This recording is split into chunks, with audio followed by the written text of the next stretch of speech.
Hi, and welcome to Lisa's Stamp Studio. My name is Lisa Curcio. I'm using the Peaceful Reflection stamp set today to create this card. This stamp set is so much fun because there are endless possibilities with the combinations you can create using the images in this set. If you're here visiting from YouTube, you'll find a link down in the video description below which will lead you over to the pictures of today's card. I've also linked down there the cutting dimensions and the supplies for you, making it easy for you to find. If you haven't already subscribed to my YouTube channel, I would love to invite you to do so. Click the subscribe button down below and make sure you click that small bell icon that's next to it. That will give you notifications of when I'm live here on YouTube, as well as when I upload a new video. Let's head over to the stamp table and let's get started on today's card. We're going to be using the Peaceful Reflection stamp set. Lots of simple images that can be configured lots of different ways. You'll be able to find this product in the annual catalog with Stampin' Up!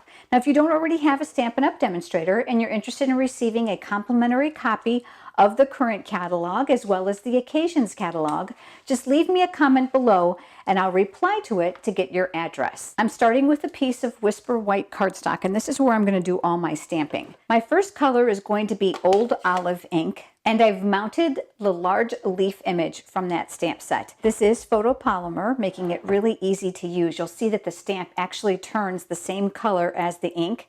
And I'm going to stamp that here in the center. I'm going to use the Poppy Parade to add some blooms to this leaf. There's an image in the stamp set that has 2 petals on it, or leaves, whatever color you want to make them. I'm going to stamp that right here near the top. There's also a single leaf or a bloom here. I'm going to ink that up, and I want this one to be a little bit lighter. So I'm going to stamp this off on my small grid paper to get a lighter shadow of color, and I'm going to stamp that here. I'm going to use the Pool Party ink to add that watermark underneath this image. And there's 2 sizes inside the stamp set. There's a small one and a large one. I'm actually going to use them both, but I'm going to use the small one for underneath these leaves. Now go ahead and ink that up, and I'll stamp that here near the bottom. I'm going to slide that off to the side, and I'm going to bring back the Old Olive ink one more time. And I've cut a layer of Old Olive cardstock. I think one of my very favorite things about Stampin' Up! Products is the color coordination. The ink matches the paper, that matches the marker and the accessories and so on. This is that larger water image, so I'm going to go ahead and ink this up. Now, I'm going to want this a little bit lighter, so I'm going to bring that small grid paper back in, and I'm going to stamp off 1 layer of ink here on that paper. And then I'm going to stamp another layer here on the cardstock. So you can see how it's much lighter here. And I'll do that again, and I'm going to stamp another at the bottom, and I'm going to repeat this process for about 1/3 of the cardstock up. This layer is going to get mounted on a layer of Poppy Parade. I'm going to bring in my silicone craft sheet. I'm a huge fan of this product simply because adhesive, hot glue, and liquid glue will not stick to it. It simply rubs right off. So I'm going to flip this over, and I'm going to add adhesive to the back. Sometimes I'm zealous and that adhesive ends up on my work surface because I've kind of bordered the edge of the cardstock.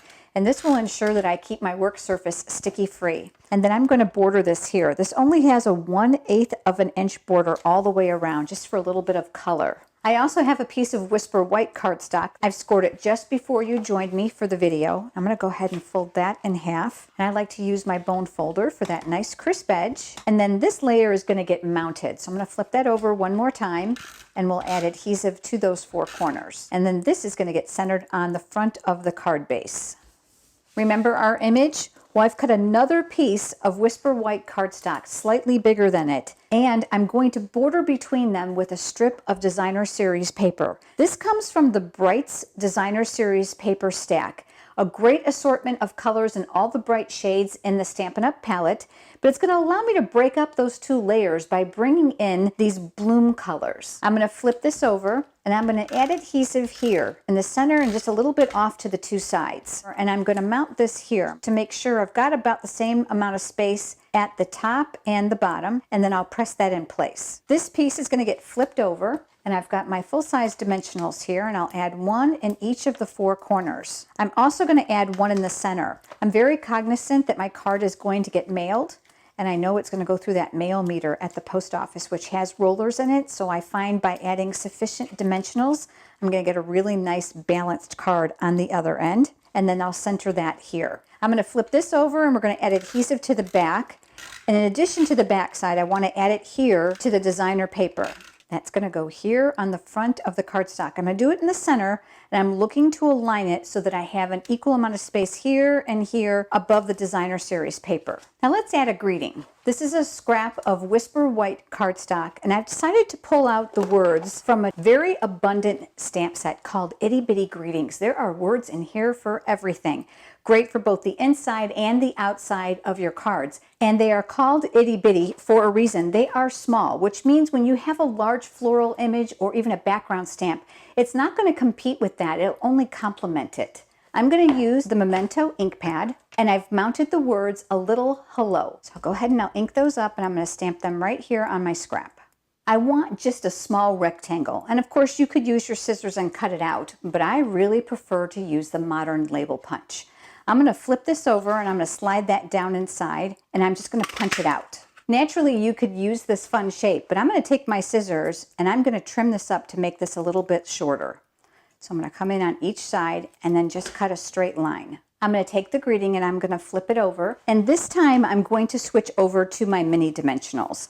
These fit perfectly for these small little areas. And then I'll take off those paper backings, and I'm going to add the greeting right down here above that watermark.